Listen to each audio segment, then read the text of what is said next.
നമസ്കാരം. എല്ലാ മാന്യ പ്രേക്ഷകർക്കും സ്വാഗതം. അനൽ ഹക്ക് എന്ന് പറയുന്ന ഒരു വിഷയത്തെക്കുറിച്ച് ആണ് ഇന്നലെ സംസാരിച്ചത്. മനസ്സിലാകുന്നവർക്ക് ഒറ്റ വാക്കുകൊണ്ട് തന്നെ ഉത്തരം കിട്ടും. അല്ലാത്തവർക്ക് എത്ര പറഞ്ഞാലും തലയിലേക്ക് കയറാൻ വലിയ പാടാണ്. ഞാനതിന് ഉദാഹരണമായിട്ട് സ്കൂളിലെ പഠനകാലങ്ങളൊക്കെ പറഞ്ഞല്ലോ. കാരണം തലയിൽ കയറി കിട്ടാൻ വലിയ പണിയാണ്. അതെല്ലാവർക്കും കൊടുത്തിട്ടില്ല. ചിലർക്കാണ് പെട്ടെന്ന് കയറുന്നത്. അതുകൊണ്ട് അവർ റാങ്ക് വാങ്ങുന്നു. ബാക്കിയുള്ളവർ ഈ റാങ്ക് വാങ്ങിയ ആളുകളെ നോക്കി അസ്വസ്ഥതയോടുകൂടി നടക്കും. ഞാനും കുറേ കാലം ആ ബെഞ്ചിലിരുന്നതാണ്. എന്നിട്ട് എനിക്കൊന്നും പഠിക്കാൻ കഴിഞ്ഞില്ല. അതിന് ചിലപ്പോൾ നമ്മൾ മറ്റു പലരെയൊക്കെ പഴിചാരും. അതിനോരോ കാരണങ്ങളൊക്കെ ഉണ്ടാവും. എൻ്റെ സാഹചര്യം വളരെ മോശമായിരുന്നു. ഈ പറയുന്ന ഞാൻ പോലും എൻ്റെ വിദ്യാഭ്യാസം എനിക്ക് പൂർത്തിയാക്കാൻ കഴിയാതെ പോയത് എൻ്റെ കുടുംബാന്തരീക്ഷം തന്നെയാണ്. അപ്പോൾ പല അന്തരീക്ഷങ്ങളും നമുക്കിടയിലുണ്ടാകുമ്പോൾ, ഇതൊക്കെ എനിക്കിപ്പോൾ പറയാൻ കഴിയുന്നത് വയസ്സ് 54 ആയപ്പോഴാണ് നമുക്കിതെല്ലാം മനസ്സിലാകുന്നത്. പക്ഷെ ചെറുപ്പത്തിൻ്റെ ആവേശത്തിൽ നമുക്ക് തിടുക്കം കൂടുതലാണ്. അപ്പോൾ കാര്യങ്ങൾ മനസ്സിലാക്കാൻ വലിയ പാടാണ്. കാരണം നമുക്ക് എപ്പോഴും ആഗ്രഹങ്ങൾ നമ്മളെ വേട്ടയാടിക്കൊണ്ടിരിക്കും. എത്രയും പെട്ടെന്ന് നമ്മുടെ കാര്യങ്ങളൊക്കെ സാധിക്കാൻ ഉള്ള നെട്ടോട്ടമായിരിക്കും. അതുകൊണ്ട് നമുക്ക് എവിടെയും മനസ്സുറക്കില്ല. എളുപ്പത്തിൽ ഒരു കാര്യം നടക്കുന്ന വഴി തേടിയായിരിക്കും നമ്മളൊക്കെ ഓടുന്നത്. അതുകൊണ്ട് തന്നെ ഇത്തരം ആളുകൾ എവിടെയും എത്താതെ പോകുന്ന കാഴ്ചയാണ് നമുക്ക് കാണാൻ കഴിയുന്നത്. എങ്കിലും എൻ്റെ 36ാമത്തെ വയസ്സ് തൊട്ട് ഞാൻ ചിന്തിക്കാൻ തുടങ്ങി, മറ്റുള്ളവരെ പഴിചാരിയിട്ട് ഒരു കാര്യവുമില്ല. അവരെ കൊണ്ടെന്തായാലും ഞാനിങ്ങനെയായി. അതുകൊണ്ട് എന്നെ വിശ്വസിച്ച് നിൽക്കുന്ന എൻ്റെ മക്കൾ, എൻ്റെ കുടുംബം, അവർ നാളെ ഞാൻ കാരണം ഇങ്ങനെയായി എന്ന് പറയാനുള്ള അവസരം ഉണ്ടാക്കരുത് എന്നുള്ളൊരു ചിന്ത തലയിൽ കയറിയപ്പോഴാണ് എൻ്റെ യാത്ര തുടങ്ങിയത്. ആ യാത്ര ഭൗതികപരമായ പല വിഷയങ്ങളുടെ പുറകെ എൻ്റെ ഏറ്റവും വലിയൊരു ആഗ്രഹം സിനിമാ സംവിധായകൻ ആകുക എന്നുള്ളതായിരുന്നു. അപ്പോൾ ആ കാലം മുതൽ അതിനു വേണ്ടിയിട്ട് പല സ്ഥലത്തും ഷൂട്ടിങ്ങുകളും അതുപോലെയുള്ള പരിപാടികളൊക്കെ നടക്കുമ്പോൾ അവിടെയൊക്കെ ഓടിയെത്താറുണ്ട്. അതിലേറ്റവും എനിക്കിഷ്ടപ്പെട്ട ഒരാളാണ് മൺമറഞ്ഞു പോയ സിദ്ദീഖ് സാർ. അദ്ദേഹം എൻ്റെ സ്കൂളിലെ ക്ലർക്കായിരുന്നു. അക്കാലത്ത് കൊച്ചിൻ കലാഭവൻ എന്ന് പറയുന്ന മിമിക്സ് പരേഡ് ട്രൂപ്പിൻ്റെ ഒരു വലിയ സ്ഥാനം അലങ്കരിച്ചുകൊണ്ട് അന്ന് ഒരുപാട് വേദികളിൽ പലതരം കോമിക്കുകൾ പറഞ്ഞുകൊണ്ട് മുന്നേറി വന്ന ആ സിദ്ദീഖ് എന്ന് പറയുന്ന വ്യക്തിയുടെ ജീവിതത്തിൻ്റെ ഒരു വളർച്ച നമുക്കെല്ലാവർക്കും കാണാൻ കഴിഞ്ഞു. ഒടുവിൽ അദ്ദേഹം ഒരു രോഗബാധിതനായി ഈ ലോകത്ത് നിന്ന് മൺമറയുകയും ചെയ്തു. അപ്പോൾ അദ്ദേഹത്തിൻ്റെ കുട്ടിക്കാലം മുതൽ ഇങ്ങോട്ടുള്ള അദ്ദേഹത്തിൻ്റെ ഒരു ആഗ്രഹം ഇതുപോലെ ഓരോ വ്യക്തികൾക്കുമുണ്ട്. അപ്പോൾ അതിൽ ഞാൻ മനസ്സിലാക്കിയ ഒരാളെ ഉദാഹരണമാക്കിക്കൊണ്ട് പറയുകയാണ്. അപ്പോൾ അദ്ദേഹത്തിൻ്റെ ഉള്ളിൽ കയറിയ ആ കലാവാസനയിൽ അദ്ദേഹം മുറുകെ പിടിക്കുകയും അതിനുവേണ്ടി പ്രയത്നിക്കുകയും അത്തരം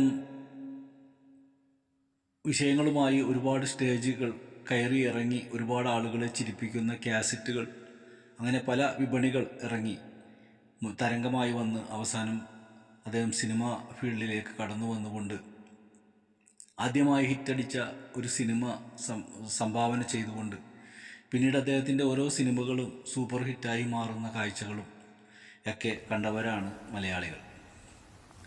അപ്പോൾ അദ്ദേഹത്തിൻ്റെ ആഗ്രഹത്തിൽ അദ്ദേഹം പ്രയത്നിച്ച് ആ സംവിധാനം എന്ന് പറയുന്ന മേലങ്കി അണിയുകയും ഒടുവിൽ അതേ പദവിയിൽ നിന്ന് തന്നെ ഒരുപാട് സ്വപ്നങ്ങൾ ബാക്കിയാക്കിക്കൊണ്ട് അദ്ദേഹം മണ്ണിലേക്ക് മറയുകയും ചെയ്തു. അതിന് കാരണം ഒരു രോഗമാണ്.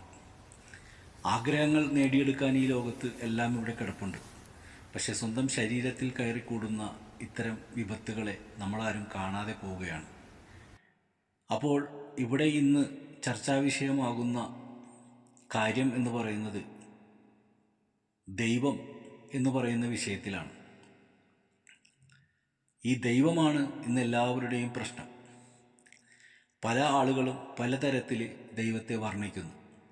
യൂട്യൂബ് തുറന്നു നോക്കിക്കഴിഞ്ഞാൽ ഒരുപാട് ആളുകൾ അത്തരം വിഷയങ്ങൾ ചർച്ച ചെയ്യുന്നത് നാം കാണുന്നുണ്ട്.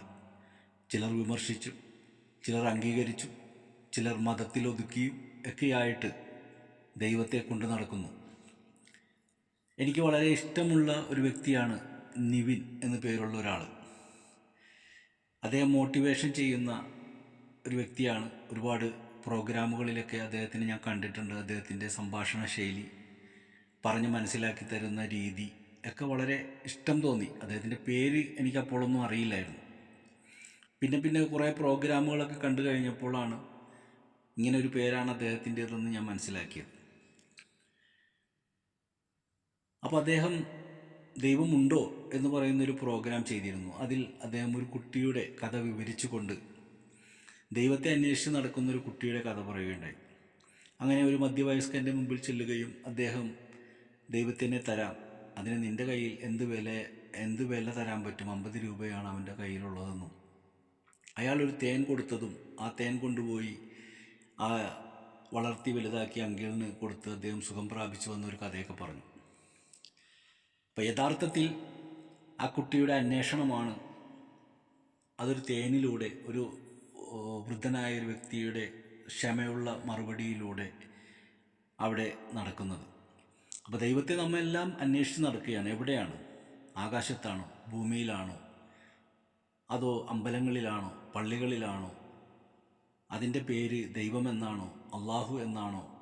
അങ്ങനെ ഒരുപാട് തർക്കങ്ങളാണ് ഇന്ന്. ലോകത്തിൻ്റെ ആരംഭം തൊട്ടേ മനുഷ്യൻ ഏതെല്ലാം അവസ്ഥകളിലൂടെ കടന്നുകൊണ്ടാണ് ഇന്ന് ഒരു തലമുറയിലേക്ക് എത്തി നിലകൊള്ളുന്നത്. ഇന്ന് ആധുനികപരമായ ഒരുപാട് സംവിധാനങ്ങളുള്ള കാലഘട്ടത്തിലാണ് നാം ഓരോരുത്തരും. എങ്കിൽ ഒരുപാട് വർഷങ്ങൾക്ക് മുന്നോട്ട് കടന്നു ചെല്ലുമ്പോൾ ഒരു മണ്ണെണ്ണ വിളക്ക് അല്ലെങ്കിൽ ഒരു ചൂട്ട് കത്തിച്ചുകൊണ്ട് പ്രകാശം ഇരുട്ടിൽ ഉണ്ടാക്കുന്ന ആളുകളിൽ നിന്ന് ഇന്ന് വൈദ്യുതി, അതുപോലെ സോളാർ, അങ്ങനെ പലതരത്തിലുള്ള പ്രകാശത്തെ ഉണ്ടാക്കാൻ പലതരത്തിലുള്ള മാർഗങ്ങൾ മനുഷ്യൻ്റെ അന്വേഷണത്തിലൂടെ ഉണ്ടായതാണ്. അപ്പോൾ അന്വേഷണങ്ങളില്ലാതെ മനുഷ്യരെല്ലാവരും ഇരുന്നിരുന്നെങ്കിൽ ഇന്ന് ഈ പറഞ്ഞതൊന്നും ഉണ്ടാകില്ലായിരുന്നു. നമ്മുടെ കേരളത്തിലേക്ക് നോക്കുമ്പോൾ ദൈവത്തിൻ്റെ നാടാണ് എന്നാണ് പറയുന്നത്. അതുകൊണ്ടായിരിക്കാം കേരളത്തിൽ ഏറ്റവും അധികം ദൈവത്തെക്കുറിച്ചുള്ള ചർച്ചകൾ നടക്കുന്നതെന്ന് ഞാൻ വിശ്വസിച്ചു പോവുകയാണ്. നമ്മൾ ദൈവത്തെക്കുറിച്ച് സംസാരിച്ച് നമ്മുടെ സമയം കളയുകയാണ്. എങ്കിൽ രസകരമായൊരു കാര്യം ഈ രാഷ്ട്രീയപരമായ വിഷയം പോലെയാണ്. കാരണം ഈ പാവപ്പെട്ടവനുണ്ടെങ്കിലാണ് രാഷ്ട്രീയക്കാരന് നേട്ടമുള്ളൂ. കാരണം അവനെ ചൂണ്ടയിട്ടാണ് അവർക്ക് മുന്നോട്ട് പോകാൻ കഴിയുകയുള്ളൂ. അതുകൊണ്ട് ചേരിപ്രദേശങ്ങളൊന്നും അവരൊരു കാലത്തും പുതുക്കി വലിയ സൗകര്യങ്ങൾ കൊടുക്കില്ല. കാരണം ഇവരിങ്ങനെ കിടന്നാൽ മാത്രമേ പലരെയും ചൂണ്ടിക്കാണിക്കാൻ പറ്റുകയുള്ളൂ. എന്നതുപോലെ കുറേ വിഡ്ഢികളുണ്ടെങ്കിൽ മാത്രമേ ചില ബുദ്ധിമാന്മാർക്ക് മുന്നോട്ട് പോകാൻ കഴിയുകയുള്ളൂ. അതുകൊണ്ട് പലരെയും വിഡ്ഢികളാക്കിക്കൊണ്ട് തന്നെ പലരും രംഗപ്രവേശം ചെയ്യുന്ന കാഴ്ച നമുക്ക് യൂട്യൂബിൽ കാണാം. പല ആളുകൾക്കും പലതരത്തിലുള്ള മറുപടികൾ കൊടുക്കുന്ന ആളുകളെയും നമുക്ക് കാണാൻ കഴിയുന്നുണ്ട്. യഥാർത്ഥത്തിൽ അത്തരം തർക്കങ്ങളെല്ലാം ആളുകൾ നടത്തുമ്പോഴും യൂട്യൂബിലൂടെ നല്ലൊരു വരുമാനമാണ് ഇവർക്കെല്ലാം കിട്ടുന്നതെന്നും കൂടി നമ്മൾ മനസ്സിലാക്കണം. കാരണം ഒരുപക്ഷെ ഈ കമൻ്റ് ഇടുന്നവരൊക്കെ ഒരു ദിവസം നേരെ ചൊവ്വ വരുമാനമില്ലാത്തവരായിരിക്കും, അത്യാവശ്യം തള്ളി നീക്കുക. പക്ഷെ ഇവർ ലക്ഷങ്ങൾ ഉണ്ടാക്കുകയാണ്. ഇപ്പോൾ നമ്മുടെ പുന്നയ്ക്കലിനെ എടുത്ത് നോക്കിയാൽ, ജാമിദ ടീച്ചറെ നോക്കിയാൽ, അതുപോലെ തന്നെ ഒരുപാട് ആളുകൾ, അത് സുന്നിയിലും മുജാഹിദിലും ജമാഅത്ത് ഇസ്ലാം അങ്ങനെ പല വിഭാഗത്തിലും ആളുകളുണ്ട്. ഇവരെല്ലാവരും പ്രോഗ്രാം ചെയ്യുന്നുണ്ട്. എല്ലാവരും ദൈവത്തിനെക്കുറിച്ച്, അതായത് ഒരു വീട്ടിൽ കുറേ മക്കളുണ്ടായിക്കഴിഞ്ഞാൽ ഈ സന്ദേശം എന്ന് പറയുന്ന സിനിമ പോലെ ഒരു മകൻ കോൺഗ്രസ്സുകാരനും ഒരു മകൻ കമ്മ്യൂണിസ്റ്റുകാരനും ആകുമ്പോൾ ആ വീട്ടിലെ അച്ഛനിക്ക് സമാധാനമില്ല എന്ന് പറഞ്ഞതുപോലെ ദൈവമുണ്ട് എന്ന് പറയുന്ന ഈ മനുഷ്യരൊക്കെ ദൈവത്തിൻ്റെ പേര് പറഞ്ഞ് തല്ലുപിടിക്കുകയാണ് ഒരു കുടുംബത്തിൽ തന്നെ. യഥാർത്ഥത്തിൽ ആ തല്ലുപിടുത്തത്തെ മാറ്റി നിർത്തിയിട്ട് ദൈവം നമുക്ക് തന്ന അനുഗ്രഹങ്ങൾ അത് നമ്മുടെ കയ്യിൽ തന്നെയുണ്ട്. ഇപ്പം ഞങ്ങൾ അള്ളാഹു എന്ന് പറയുന്നു. ഞാനൊരു മുസ്ലിം ആയതുകൊണ്ടാണ് അള്ളാഹു എന്ന് പറയുന്നത്. ഒരു ഹിന്ദു സഹോദരൻ ദൈവമുണ്ട് എന്ന് പറയുന്നു. ഒരു ക്രിസ്ത്യാനി അവരുടെ ദൈവം കർത്താവാണെന്ന് പറയുന്നു. എല്ലാം അവരവരുടെ വിശ്വാസം. എല്ലാം പറയുന്നത് ഒരു സത്യത്തെക്കുറിച്ച് തന്നെയാണ്, ഒരു ശരീരത്തിനെയല്ല. ശരീരം എല്ലാവർക്കും ഉണ്ട്. ആ ശരീരത്തിൻ്റെ ഉള്ളിൽ ഉണ്ടാകുന്നൊരു പ്രകാശ വലയം, ആ പ്രകാശം ചിലർക്കേ ഉള്ളൂ, എല്ലാവർക്കും ഇല്ല. ഉള്ളിൽ പ്രകാശിക്കപ്പെട്ട് നാവിൽ നിന്ന് വരുന്ന സംസാരങ്ങൾ, ആ സംസാരത്തെയാണ് നമ്മൾ കാണുന്നത്. അതാണ് ദൈവത്തെക്കുറിച്ച് മനസ്സിലാക്കാനുള്ള ഏറ്റവും ഉപാധി. അങ്ങനെ ഈ ലോകത്തേക്ക് കടന്നു വന്ന ധാരാളം പ്രവാചകന്മാരെ നമുക്ക് കാണാം. ഭഗവത്ഗീതയിൽ ശ്രീകൃഷ്ണനെക്കുറിച്ചും, അതുപോലെ തന്നെ ക്രിസ്ത്യാനികൾക്ക് യേശുക്രിസ്തുവും, മുസ്ലിങ്ങൾക്ക് മുഹമ്മദ് നബിയും. അവിടെ കൊണ്ട് തീരുന്നില്ല, അതിനു മുമ്പും ആളുകൾ ഉണ്ടായിട്ടുണ്ട്. ഇബ്രാഹിം നബിയും, മൂസാ നബിയും, ദാവൂദ് നബിയും, ഇല്യാസ് നബിയും, അങ്ങനെ ഒരുപാട് പ്രവാചകന്മാർ ഓരോ കാലഘട്ടത്തിലും കടന്നു വരികയും അവരെല്ലാവരും ഇതുപോലെയുള്ള ജീവിതത്തിൻ്റെ ഭൗതികമായ യാത്രകളിൽപ്പെട്ട് അവർ തിരിച്ചറിഞ്ഞ ചില സത്യങ്ങൾ മറ്റുള്ളവരിലേക്ക് എത്തപ്പെടുന്നത് ചില അത്ഭുത പ്രവൃത്തികളിലൂടെ തന്നെയായിരുന്നു. ഞങ്ങൾ പറയുന്ന മൂസ, ക്രിസ്ത്യാനി പറയുന്ന മോസസ്, ഈ രണ്ടുപേരുടെയും രണ്ട് പേരിലാണെങ്കിലും കഥയെല്ലാം ഒന്ന് തന്നെയാണ്, അതിൽ മാറ്റമൊന്നുമില്ല. എങ്കിലും നമ്മൾ ആ വിഷയത്തെക്കുറിച്ച് ചിന്തിക്കുമ്പോൾ ഒരു സാധാരണ വ്യക്തിയായി ജീവിച്ച വ്യക്തിയിൽ ഒരു അത്ഭുതം വന്ന് നിറഞ്ഞത് എങ്ങനെയാണ് എന്നുള്ളത് അന്വേഷിക്കുമ്പോഴാണ് നമുക്ക് ഉത്തരം കിട്ടുന്നത്. അതൊരു പ്രവാചകൻ മുഹമ്മദ് നബിയിലൂടെ പ്രവാചകത്വം അവസാനിച്ചു എന്ന് പറഞ്ഞുകൊണ്ട് മുസ്ലിങ്ങൾ അവിടെ ക്ലോസ് ചെയ്യുകയാണ്. എങ്കിൽ പിൽക്കാലത്ത് ഈ പ്രവചനം നടത്തിയ പലരും കടന്നു വന്നിട്ടുണ്ട്. പലതരത്തിലുള്ള പ്രവചനങ്ങൾ നടത്തിക്കൊണ്ട് പലരും വരുന്നുണ്ട്. രാഷ്ട്രീയപരമായ നിരീക്ഷണം നടത്തിക്കൊണ്ട് പ്രവചനം നടത്തുന്നവർ, അതുപോലെ തന്നെ ബിസിനസ്സിനെ കുറിച്ചിട്ടുള്ള പ്രവചനം നടത്തുന്നവർ, ഇതിനെയൊക്കെ മോട്ടിവേഷൻ ക്ലാസ്സുകൾ എന്നാണ് പറയുന്നത്. അത്തരം അറിവുകൾ എല്ലാവർക്കും ഇല്ല, ചിലർക്കുണ്ടാകുന്നു വളരെ ഐഡിയ, ബുദ്ധി. അത് മറ്റുള്ളവർക്ക് പകർന്നു കൊടുക്കാൻ അവർ നടത്തുന്ന ക്ലാസ്സുകൾ. അപ്പോൾ ജീവിതമാർഗത്തെക്കുറിച്ചും ദൈവമാർഗത്തെക്കുറിച്ചും പറയാനായിട്ട് പലതരത്തിലുള്ള ആളുകളുണ്ട്. അതിൽ കൂടുതൽ പണ്ഡിതന്മാരും വിജ്ഞാനം കൊണ്ട് സംസാരിക്കുന്നവരാണ്. എങ്കിൽ വളരെ കുറഞ്ഞ ആളുകൾ ജ്ഞാനം കൊണ്ട് സംസാരിക്കുന്നവരുണ്ട്. ആ ജ്ഞാനികളെയാണ് സൂഫികൾ എന്ന് ഞങ്ങൾ വിശേഷിപ്പിക്കുന്നത്. അത്തരം ജ്ഞാനികളെ കണ്ടെത്തുക വലിയ പാടുമാണ് ഇന്നത്തെ കാലത്ത്. അപ്പോൾ എന്ന് പറഞ്ഞ പോലെ നമ്മളെ സംബന്ധിച്ചിടത്തോളം എന്താണ് സൂഫി, എന്താണ് സൂഫിസം, എന്താണ് ആ സൂഫിയെ കൊണ്ടുള്ള ഗുണം? ഇന്ന് ഈ ലോകത്ത് നിരീശ്വരവാദികൾ ജീവിക്കുന്നുണ്ട്, വിശ്വാസികൾ ജീവിക്കുന്നുണ്ട്. എല്ലാവരും ജീവിക്കുന്നത് ഈ ശ്വാസം ഉപയോഗിച്ചുകൊണ്ടാണ്. ശ്വാസം പോയാൽ എല്ലാ ജീവജാലങ്ങൾക്കും ഇവിടെ നാശം തന്നെയാണ്. അപ്പോൾ പ്രധാന ഹേതു എന്ന് പറഞ്ഞ് നമുക്കെല്ലാവർക്കും അംഗീകരിക്കാൻ പറ്റുന്ന ഒന്നാണ് ഓക്സിജൻ എന്ന് പറയുന്നത്. അപ്പോൾ ദൈവത്തിനെ നമുക്ക് വേണമെങ്കിൽ ഓക്സിജൻ എന്ന് പേരിടാം. അപ്പോൾ അങ്ങനെ പലർക്കും പല കാഴ്ചപ്പാടിലൂടെ അതിനെ പേര് കൊടുക്കാൻ പറ്റും. എങ്കിൽ ഈ നിവിൻ പറഞ്ഞ കഥയിലേക്ക് ഞാൻ കടന്നു വരികയാണ്. അപ്പോൾ നിവിൻ പറഞ്ഞത് നമ്മുടെ കരങ്ങളാണ് ഏറ്റവും വലിയ ശക്തി. ആ കരങ്ങളിലേക്കൊന്ന് നോക്കുക. എല്ലാം ചെയ്യാനുള്ള, എല്ലാം അന്വേഷിച്ച് എടുക്കാനുള്ള കൈ. ഞങ്ങൾ പറയുന്ന ആ ഭാഷ അള്ളാഹു. ആ കയ്യിൽ ഞാനൊരിക്കൽ ഇതുപോലെ കണ്ടപ്പോൾ ഞാൻ എൻ്റെ കൈ മടക്കി നോക്കി. ശരിയാണല്ലോ, എൻ്റെ കയ്യിൽ അള്ളാഹു എന്ന് എഴുതിയിട്ടുണ്ട്. ആ അറബി അക്ഷരം എങ്ങനെയാണോ ഇരിക്കുന്നത് അതുപോലെയാണ് കൈ മടക്കി പിടിക്കുമ്പോൾ കാണാൻ പറ്റുന്നത്. ഞാനിതിൻ്റെ ഹെഡിങ് കൊടുത്തിരിക്കുന്നതിൽ ആ ഫോട്ടോ വെച്ചിട്ടുണ്ട്.